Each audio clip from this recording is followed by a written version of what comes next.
I'm here to explain why BioNTech its price plummeted despite it getting EU approval and additional orders all around the world. Well, it's quite simple.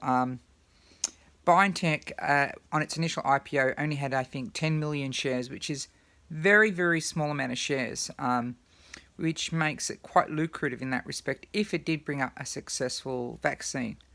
The problem is a lot of people earlier on didn't get in or didn't get enough because they were taking a cautious buy. But I think common sense will show that it's probably going to be the most adaptable form of a vaccine, and it should have actually gone way up to probably 150. That's what common sense says. Unless there's not common sense involved and someone's being very, very sneaky.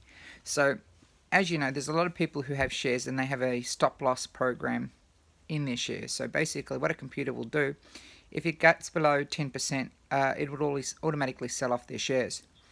Now if you're very, very astute, what you could do is, say you had I don't know, 10 million shares, you could start selling maybe a few million shares, or whatever, and you could then force a stop loss program. Now with BioNTech you probably need less than that because there's only 10 million shares in total. So say you had 10,000 shares, you could actually sell 1,000 of your shares way below market value.